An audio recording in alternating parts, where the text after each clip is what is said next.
Good morning, everyone. Welcome to our April Coffee and Chat, where we are going to be talking about Parkinson's care at Health Partners during this Parkinson's Awareness Month.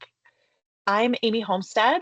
I am the Director of Operations for the Health Partners family of foundations, and it is my pleasure to kind of kick us off and get us started this morning. So next slide, please. So before we get started, for those of you who are new to the Coffee and Chat format, our session today is in a Teams webinar format, which means that you do not have access to the chat function. Instead, we would love if you have any questions, if you could please put them in the Q&A tool at the top of your screen. And at the end of the session today, we will address as many questions as possible. So please feel free to put your questions in as we go. Please do not ask any personal medical questions, and know that this session is being recorded and we'll send you the link after the session is completed. Next slide, please.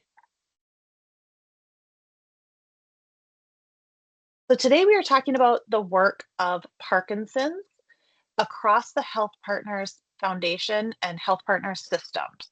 Health Partners is a nonprofit organization with a mission of improving health and well-being in partnership with its members, patients, and community.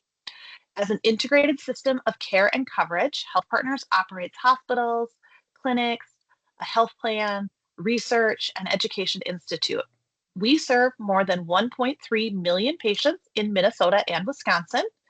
And by working together as a system, we share our resources, our expertise, and our innovation to advance health for all.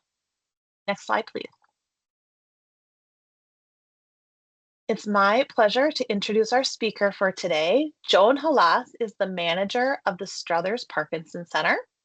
She has been at the center for over 20 years in the role of manager and as a social worker, serving patients and families individually, facilitating support groups, and orienting new patients to the system.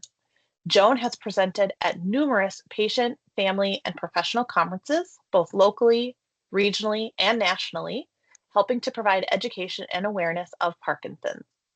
She's also contributed to the Parkinson's community as faculty of the Parkinson's Foundation Team Training Program, by serving on the Center of Excellence Mentoring Task Force, and by consulting on the social work role in Parkinson's care in various projects. In her personal time, Joan enjoys camping, puzzle games, and spending time with her family and her pup, Winnie. So with that, I will turn it over to Joan. Thank you so much. Thanks to Amy and all of the foundation for inviting me to be here today. Happy Parkinson's Awareness Month. We celebrate every April as a time to bring recognition to those living with Parkinson's, their family, their friends, their communities that support them, recognizing not only the struggles, but also the successes, and bringing awareness through events like this. So we're happy to be here today. Let's go ahead and get started. So next slide. So the work we do is really divided mainly into two sites here with Health Partners. So I want to spend plenty of time talking about how we can reach out to folks who live farther from these two main sites. There is our pictures of our sites in Golden Valley, which we've been in since 1995. And then with the collaboration and merger of Health Partners and Park Nicollet, we joined up with the Neuroscience Center there in St. Paul in 2019. And so that is the beautiful Neuroscience Center just outside of downtown St. Paul off of Phelan. Next slide, please. I'll talk a little bit more about our history. So we actually started back in 1978. So we've been doing Parkinson's care within Park Nicollet for a long time. Started at Methodist Hospital, pulling in different professions. Started with maybe one doc who then kind of branched out and got another doc, and then he got a PT excited, then he got a nurse excited, and they sort of started forming this team and really working together to serve their Parkinson's patients. In 1994-ish, 93-ish, they met a family named the Struthers family. Alan Struthers was diagnosed with Parkinson's, was a patient within their system there, but they wanted more. They wanted to be able to offer more programs, more support, to pull in more team members as active members of the care team. So in 1995, they purchased this building that I sit in here in Golden Valley. Our work is continued to be recognized, and we're going to talk about what this really means, but we branched out and kind of on a national level were recognized as a center of excellence in 1996, so shortly after opening this building. One of the key things that we'll talk about a little bit more is this idea of team-based care. So here is the type of medical care we provide to our Parkinson's patients. This is at both of our sites. We have a total of 8 neurologists who are called movement disorder specialists. So they've gone on to specialize in Parkinson's and other movement disorders. We have a neuropsychologist dedicated to this specific work. We partner with our neuropsychology colleagues also in St. Paul. We have nurses, we have social workers, we do mental health counseling, and then we have physical, occupational, speech, and music therapy, and newly brought in, thanks to donors, a chaplain in our cares. And so all of these folks work and really try to be the top of their game in understanding Parkinson's and working with our patients. We have had lots of growth. I mentioned that in 2019, they were already doing Parkinson's care at the Neuroscience Center, but we brought them into the Struthers family and created Struthers East Ed Neuroscience Center to beef up, to offer exercise classes and support groups and other programs over there. We've had some addition. We continue to grow. So 23 to 25, we added 3 more movement disorder specialists, catching new grads as they wanted to branch out to join in the program. Specifically, we brought on folks that specialize in neuropalliative care. So towards end of life and really talking about the idea of what do you want out of life? Where you see this going? Not so much on what are the daily pills you're going to take, but what are the bigger care goals of care, those kind of plans. So our neuropalliative care specialist takes referrals from within our department, within the neurology department. We also brought on some new dementia specialists because that is very much key to what the work we do. We brought neuropsychology to Golden Valley and then continue to grow our rehab team as well. Next slide, please. I mentioned that we were designated as a center of excellence. What that means is the Parkinson's Foundation is a worldwide organization. They designate and redesignate sites well, it used to be 3 and now it's 5 years. But there are 55 in the world, 42 in the US. And so we are one of those 55 and have been since 96, as I mentioned.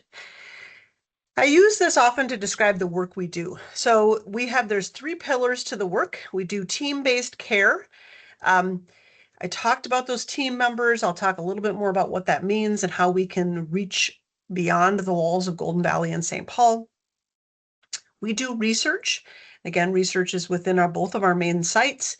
And then we do a lot of support and outreach and wellness programs. And that's a big bulk of what we do. So next slide, and we'll get into some stuff. For our medical care, really what sets us apart from other neurology-based clinics, particularly in the Twin Cities here, is our team that works together. So not only do we, the person sees a doctor, they talk about medications, they talk about prognosis and, what to expect. But when the doc says, hey, I got a plan, we got to come up with a plan of how you're going to deal with this, they have names, they know the faces, they could walk down the hall and grab them. In the case, especially of a social worker, I've gone into a lot of clinic rooms and met directly with people to talk about what next steps might be and to help them find resources for life with Parkinson's. And so that close-knit team that meets and talks about patient cases on a regular basis is vital to good quality work. And we're given we have a little bit of longer time thanks to the system. Our patients need it. One of the key things with Parkinson's is it just often takes longer time to process information and move, and everything just kind of slows down a little bit. So giving our staff time to work with our patients is important. We do a thing called the team assessment to really emphasize this idea of a team. And so what that looks like is a patient will come, and they have a couple different options. They can come as a brand new patient to our centers, And they would see a doctor, a social worker, a nurse, and then PT/OT speech. In Golden Valley, they would also see music therapy. And so all of us are doing assessments and then plans for the next step. Sometimes those plans are going to be care at their local area. So we do see people that travel a distance, and we've built relationships with providers that live in Duluth. We have multiple providers in Duluth that send patients on a regular basis. We have a strong relationship with Bismarck, North Dakota.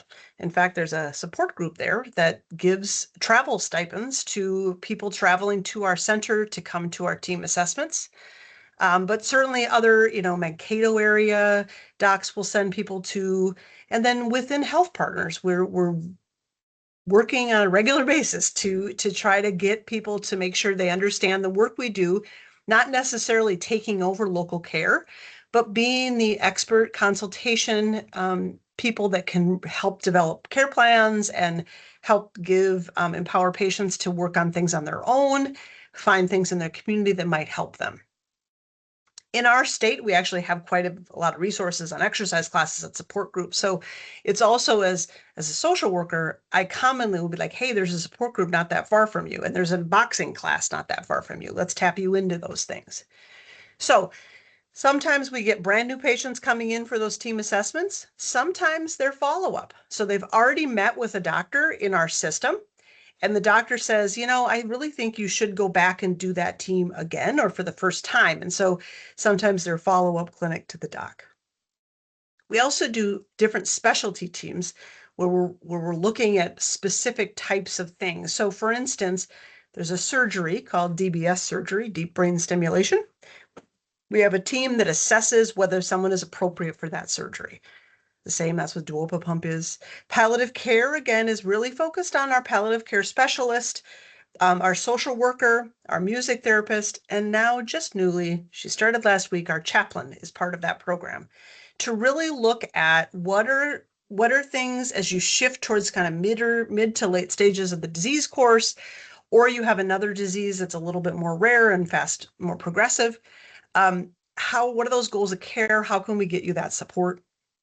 We also have a cognitive wellness program. It is a cognitive assessment with our OTs and speech pathologists, often referred from docs and our neuropsychologist. So it's really about, yes, you have this cognitive impairment, but what are we going to do about it? What kind of adaptations can we make? What kind of adjustments can the family make, et cetera? And so it's really looking at the therapy around that. And then we do lots of ongoing. We have well over thousands and thousands of patients seen both here in Golden Valley and in St. Paul. Next slide, please. So the next branch that I'll talk about in the work we do is research. This is actually a picture of our research board that is in our lobby. And I like it because it says hope and progress. And I think there is a lot of work that is done in research. Every center and place will have a different focus on research. We are not an academic site like other universities, like the University of Minnesota and other sites are. So we might have a different bend on our research than other places will. Funding is also a big piece of research, whether or not it's available, but certainly we are able to sustain many projects in different pieces. So next slide, I'll get into a few more ways in which we do research here. So again, we do have staff at both of our main sites in Golden Valley and St. Paul. We are involved in medication drug trials that are out there. We are very involved in genetic studies. There's a Parkinson's Foundation study called PD Gene with thousands of people enrolled in that through our program. And then the next step of that program, originally what the PD Gene is looking at is, do you have a gene on the spectrum of Parkinson's? And then if you do, are there treatments specific for that gene? And so we actually have a couple studies looking at that. Like, you have this gene, is there targeted therapy we could do because you have that gene? We also have done a fair amount of studies on falls, understanding why they happen, what we can do to try to prevent them as well.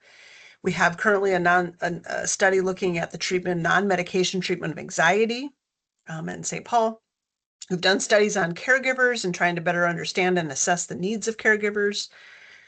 We've done, our neuropsychologist specifically has done a variety of things through dementia assessments and neuropsychology treatment protocols. And then newest one we're working on right now, it's going to be a big one. It's donor sponsored, is on music therapy intervention for dementia. And so using it will be a multiple site study, specifically with Harvard and others, looking at what kind, is there particular music therapy protocols that can help folks living with dementia. Next slide. Okay, our last pillar is our support and outreach, and this is where we get into some pretty cool stuff, and I have some pictures to show you, and I think Pete from the Park Nicollet Foundation will also be talking about some of the stuff that, because we use a lot of our donor support to help fund these programs. We're very fortunate to have social work here. We have 2 social workers here in Golden Valley and 1 in St. Paul. They provide a lot of support, including mental health counseling, and so they primarily see patients of our providers. They're not able to kind of extend beyond our walls here because of the just a sheer amount of patients and care that we provide. But certainly we are very much indebted to the work that social workers do. We also have music therapy, as I noted, very engaged, and she can see patients. Again, Felicia's a lot of virtual work. Actually, both social work and music therapy do a lot of virtual work, so they can see people that live farther from our center and do individual and family sessions. And the music therapy has a lot of different groups and classes that she teaches. We're fortunate to have 10 monthly support groups here. Some are in person at our sites in Golden Valley and St. Paul, and then we have plenty of virtual support groups as well. So a way that we can provide outreach and connection to people. We also have a variety of weekly exercise classes at both our sites, and they are kind of the spectrum of yoga to Tai Chi to much more moderate and intense exercise. So those are, we can call those, I don't necessarily call those out individually, but certainly something that we offer on a regular basis. Next slide. Okay, I'm not going to go through all of these. The goal in talking to you about these is just to show the sheer volume of stuff that we're doing. I have some pictures that I'll kind of get into stuff, but one of the key things that I want to, when I thought about doing this talk today and really how are we working across the system here at Health Partners, is to know that, yes, we'd love it if you came to our lovely sites in Golden Valley and St. Paul, but if you can't, we do a lot of virtual work. That's what's the line? That's the positive thing that came out of COVID, right? Is we figured out how to do this virtual work and be able to connect with people beyond our walls. And so we have classes for newly diagnosed and for caregivers. We do music and speech classes. We have a choir that sings every other Tuesday. We have an activity program here in person and virtual. And so just knowing that these are out there, we have an Eventbrite site. And then we also use the NeuroWell program as ways you could find these classes and information. So we have kind of the stuff that happens on more the weekly, monthly, or quarterly. And then we have kind of these annual events we put on. So we do large Parkinson's conferences. It's Parkinson's Awareness Month. So what we do in April here is every Tuesday, we offer an education class. Our last one is tonight. We're down in Eden Prairie, offering a talk down there. But we have stuff for folks living with Lewy body. We have things for caregivers. Those are really cool programs that we offer. Just a special time for caregivers to connect with one another. We have a speaker, we give treat bags and just kind of treat people extra special at those events. Many of these things are recorded. They're on a site called Stage Pro, and then we're currently working on getting a YouTube channel up to snuff where we can feel like we can get more of these videos out there. I think it was in my bio. We do a lot of outreach and education to other organizations. So I do a lot of public speaking, and so not uncommon for me to go out and speak to different groups. I think this month I went out, I think I had 3 different groups I spoke to. It's a busy month. So next slide, please. Okay, so here's some pictures of us, some of the work we've done. This is our in-person and virtual program that we put on. And so it's an activity program to support people. We are very much embrace the lots of things and wellness pieces around nature, around art, exercise, of course. So you can see we have a full garden in our program here in Golden Valley. We created a little garden cart. So if you're lucky enough to join us in our clinic in Golden Valley, you might pick up a tomato or two after the folks have been out gardening. And then we do a lot of different things with art. So and then you can see we also do animal visits and animal wellness programs, even online.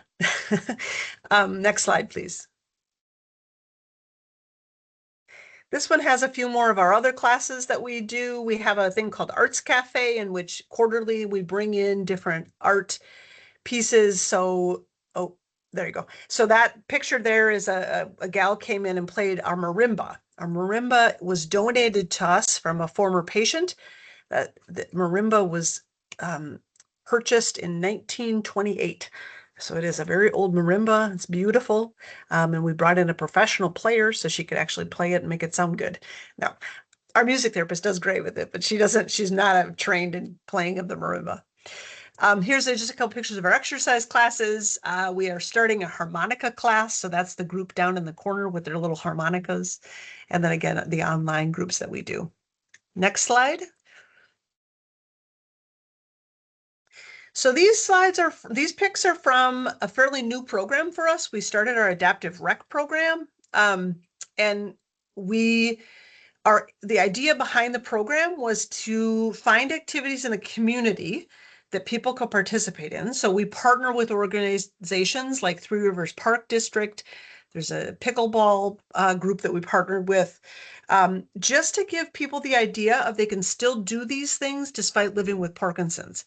So we give some tips and tricks of ways to make it safe, and then give resources of how they could do it on their own. And so it might be like, here's a great place to snowshoe, and this is how you do it. You'd check in here, you'd get the equipment, and this is some safe ways you'd stretch and ways to kind of make it work for yourself. So you can see we've done some snowshoeing. That Nordic walking picture was last winter because we didn't have any snow. We've done a few golf sessions. We have 2 more coming up this spring. The golf we looked at was not only there are carts where you can do seated golfing, but there's that adaptive club that actually shoots the ball for you. But for some, it's really about slowing the pace, stretching, different positioning to help with your balance, and then connection. It's really cool from our golf program. I think Pete might be talking about it later, so I'll hold off on that. But it's been a really cool program. We went kayaking, pickleball. We have fishing coming up this summer, and then we'll be bowling together in the fall. And so we try quarterly to come up with different programs. And so this is a huge passion of our rehab therapists, and they really are the driving force in keeping this going and coming up with all the fabulous ideas. Next slide. I mentioned caregivers and that we do a lot of great programs and supports. This is a picture of one of our luncheons that we put on, often across the street at the Golden Valley Country Club. And so it's just a special time for people to maybe dress up a little nicer and listen to a speaker, again, enjoy a nice lunch. At the Neuroscience Center, we put on a lovely tea, so it was a little different timing of day. But here is a picture that's also a flyer of one of our caregiver classes that we offer. And again, they are all virtual and they were recorded. So if you happen to miss a class that is, they occur on the third Tuesday of the month at 1 o'clock. If you miss it, tough, I guess, except now they're recorded. So you can tune in and watch the class. So that's a lot of what we do here, but I think I'm going to pass it over to Pete McNabb, who will talk about how the foundation supports us to do all this great work. Thanks, Joan. And thanks everybody for tuning in this morning. Again, my name is Pete McNabb. I'm the Grants Program Manager at Park Nicolet Foundation. So it's been my distinct pleasure actually for the last couple of years to get to have the opportunity to work closely with Joan and the team at Struthers Parkinson Center. Our partnership with them is deep and long lasting. It's been, one of the signature service lines that we've had success and opportunity with for supporting in our system. And so it's great to be able to learn more and share more today. One thing I just wanted to mention too before we get started that I find really special about Struthers and the way that Struthers fits into the system as a whole is just the fact that it's one of those, clinics, one of those strengths that was in a kind of isolated to a part of our system and then is now spreading and informing the spectrum of care that's available for Parkinson's everywhere in HealthPartners. And I think that's just a real cool aspect of how HealthPartners has worked in the last couple of years and how we're borrowing strengths from where they are and spreading them and the knowledge and the opportunity to get well wherever people are. So without more, we can go to the next slide, which I think is just the geography. Again, as I said, Struthers is on both sides of the river. We support their work wherever it's happening, so it's not just limited to Golden Valley anymore. We want to make sure this care modality is available across the system. Next slide. So as Joan showed you above, she had way cooler pictures than I have.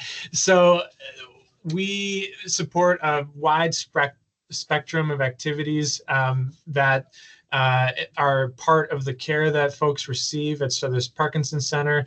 You saw some images above of the adaptive rec program, which Joan did a great job introducing and which we were really excited to support when the opportunity came up. This is a way of building a bridge, I think, with folks who have either lost the opportunity to do the hobbies and the recreation that they loved before they got their diagnosis, or to find a new passion or interest or way of being engaged that they maybe didn't even know that they had. So I think that's the real cool thing about adaptive rec is that it both helps our patients recover things that they think they may have lost or that they've had to sacrifice as a part of their diagnosis and their care journey, or it's maybe helping them find a passion or hobby or a love for something like golf, snowshoeing, pickleball, cross country, etc., that they maybe didn't even know that they had before.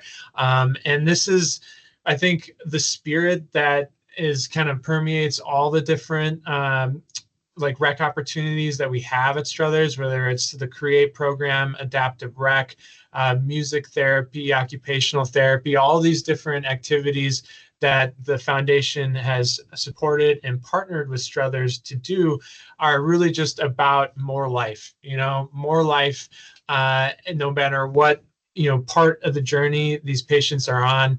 It's really important that we make the opportunity for them to have as high a quality of life as possible in the context of what they're going through. And Struthers too, as a location, I think one thing I would mention as an outside person who's not there every day is that if you ever get the opportunity to visit Struthers, if you haven't been there in the past, when you walk through the door, it's not just like any other clinic. It is a completely holistic environment with a beautiful garden and space, and it just feels really different from kind of other healthcare environments. And you can tell as soon as you walk through the doors that it's a place that treats the whole person. And that, for me, is, I think, the thing I'm most proud about philanthropy being able to do and help do at Struthers. So adaptive rec is great. It's something new from the last couple of years. We hope to be able to continue to support it going forward. Next slide. And the other quick thing we just wanted to mention outside of everything else is just the work that we've been able to do through outside grants. This one that we're mentioning now from the Capistran family, which has been a generous supporter of Struthers over the years, is to create a virtual video library that helps to train and provide educational content both to patients, caregivers and providers, and especially in those in the rural communities. Like Joan mentioned earlier, part of Struthers' mission is in HealthPartners to expand beyond just the two, brick and mortar locations that we have and are able to receive patients. So the knowledge sharing and the care, it goes beyond those 4 walls, those 8 walls. And the virtual video library, I think, is just a part of Struthers expanding their mission to everywhere in the system, and philanthropy has been a part of making that happen. And the last thing I'll say about this before I turn it over to questions for Joan is just that grants like this, the virtual video library, the social services that the foundation has supported at Struthers, the great thing about these programs and these resources is that they don't just stop at the patient. They also reach the families and the communities that are, also affected by these diagnoses, and helping to support the patients that are experiencing them. Struthers goes beyond treating the person, but also treats the family, treats the community that they're in and need support from. So it's really as holistic as it gets in healthcare. And it's just an honor and a privilege to be able to continue to support them through philanthropy. And we look forward to more opportunity in the future. So thanks for letting me share.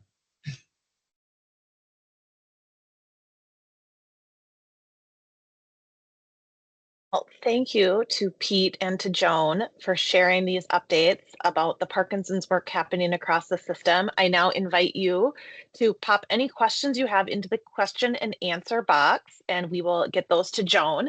The first comment, there's a comment, not a question, but we have a comment from one of our participants here, one of our attendees at the event, who says, "The golf club for folks with Parkinson's or other movement disorders is amazing. They let me try it last July."